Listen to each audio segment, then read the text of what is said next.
An eon is a very long period of time. This is how it was shown through a simile. There is a huge rock which is 10 kilometers high, 10 kilometers wide and 10 kilometers long. A person wipes this rock with a smooth cloth once in every 100 years. After a long time, that rock will be waned to the level of the ground. But the eon would not have finished yet.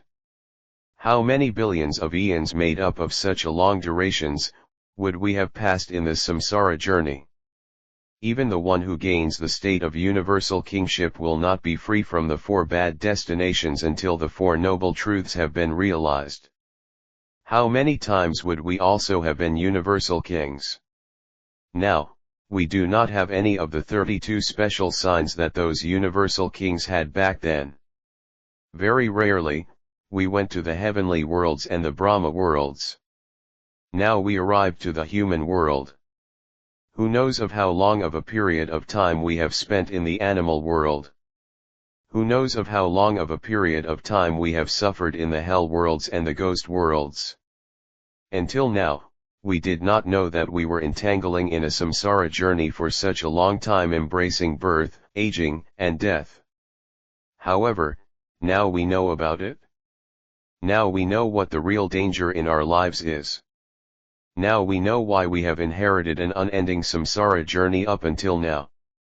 We got to know about it because of the Supreme Dhamma expounded to us by the most fortunate, Arahant Gautama Supreme Buddha, a marvelous human being that arose in the human world extremely rarely. It is the most fortunate one who explained to us that no one could be free from the four bad destinations until the realization of the Four Noble Truths. It is he who explained to us what the Four Noble Truths are. It is the most blessed one who expounded to us that we wander in such a long journey in the samsara not because of something permanent or unchangeable, but because of the principle of cause and effect. Also, it was the Supreme Buddha who expounded to us that there is a nature where if the cause does not exist, the fruit also does not exist. The Supreme Buddha was the one who expounded to us that one can acquire ayathabhutananaya, the wisdom of seeing the reality, about the life which is formed from this dependent origination.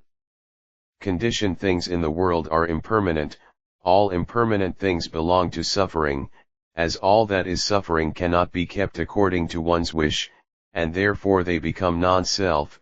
These were all explained by our great teacher. The realization of that reality can be achieved by a wise person. This was also explained to us by the Supreme Buddha. Then, realizes the nature of life which is formed from the dependent origination. Because of that, arises the disappointment, then by eliminating the craving about it, finally liberate from all suffering. These were all also explained by the Supreme Buddha. When the causes of suffering which is formed from dependent origination do not exist, he liberates from suffering. This was also expounded to us by the Supreme Buddha.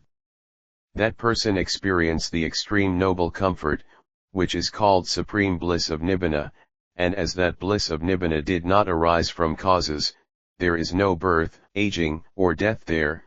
These were also explained by our Supreme Buddha. To attain Nibbana one should practice the Noble Eightfold Path consisting of virtue, sila, concentration, samadhi, and wisdom, panna. When that noble path is completed, one could attain Nibbana, the supreme state of sublime peace. These were also expounded by the Supreme Buddha. It was our Supreme Buddha who showed us and expounded that by developing the four attainments of enlightenment, the fruit of stream entry, the fruit of once returning, the fruit of non-returning and the fruit of arahantship, a wise person can free from defilements gradually to attain Nibbana. Though we had a lot of people who loved us so much, none of those had told us about this. Though so many are affectionate to us, many of them do not like us liberating from this samsara. The noble truths have been expounded by our Supreme Buddha out of his compassion to us in such a human world. In this noblest moment, if we do not try to realize the Four Noble Truths, we will not be able to liberate ourselves from this samsara in which one can easily be fallen into the four bad destinations. Therefore we should try to understand the Four Noble Truths heedfully. This is the noblest moment. When are we going to meet such a noble moment in the samsara again?